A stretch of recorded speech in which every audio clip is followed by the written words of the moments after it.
Episode 4: The Banquet of Thorns.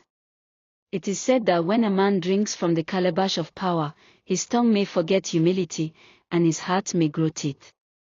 So it was, in the land of Ukpili, that the name of Oboroni, once sung like praise on the lips of children, began to taste like ashes in the mouths of the elders.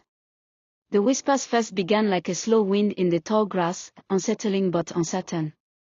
The villagers had heard strange tales, that the king had begun to behave like one who had never been taught the meaning of kindness. That he no longer walked among the people. That he now moved with armed men, fierce and wordless, guarding his steps like he was a lion surrounded by hunters. The elders, confused and ashamed, sat beneath the orange glow of the evening sun, their backs against the same sacred Iroko tree where they had once declared him king. "It cannot be true," said one elder. "Not the same Oboroni we crowned with our own hands," another added. But Elder Okoma, the most respected among them, the same man who once lifted the idea of a king before the council, sighed and tied his wrapper tighter. "Even the sweetest wine can sour in a broken gourd. We must hear from the horse's mouth." And so, 7 elders, led by Okoma, rose with walking sticks and heavy hearts and made their way to the palace. When they arrived, King Oboroni greeted them with open arms and a feast. The palace was brighter than it had ever been, mats laid out, pounded yam steaming, palm wine flowing, bushmeat spiced and sliced in abundance. The elders ate, unsure if the rumors had only been wind and dust. But the wind turned to storm. As the meal reached its calm, Elder Okoma stood up and cleared his throat, his voice trembling only slightly. "Oboroni, I and the elders have come to speak with you as fathers." Silence, the king's voice cut through the air like a sharpened cutlass. The room fell dead quiet. "Is that how you address a king?" he thundered, rising to his full, massive height. "I am no longer Oboroni to you. I am His Royal Highness, and you will speak accordingly." The elders exchanged glances, their hearts sinking. Elder Okoma, swallowing his shock, bowed slightly and said, "Forgive me, Your Royal Highness. But there are troubling words flying through our village, and we seek clarity. Is it true, my king, that you now move with guards and make decisions that harm the people?" The king laughed darkly and wiped his hand on his robe.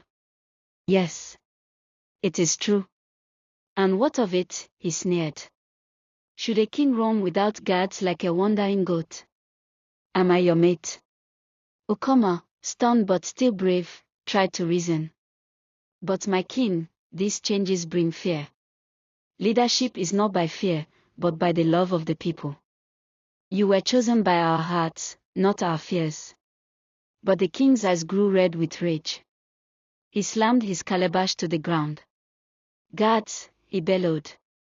"Kneel this old fool and flog him like the stubborn goat he is." The elders gasped. Before they could speak, Okoma was seized, tied like a thief, and dragged out of the palace. The sun had barely moved when the village square filled with shouts and confusion.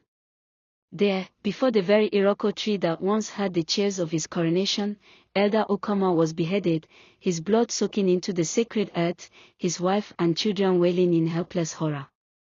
And all the village saw it. The same man who gave Oboroni the crown was now left broken at his feet. When you give a python space in your compound to swallow rats, do not cry when it swallows your chickens too. From that day forward, King Oboroni became more than just a king, he became a terror. He declared with a voice that echoed through every heart, "This shall be the fate of anyone who speaks against my rule." And so fear replaced joy. The once united Ukpili now bowed their heads in trembling silence.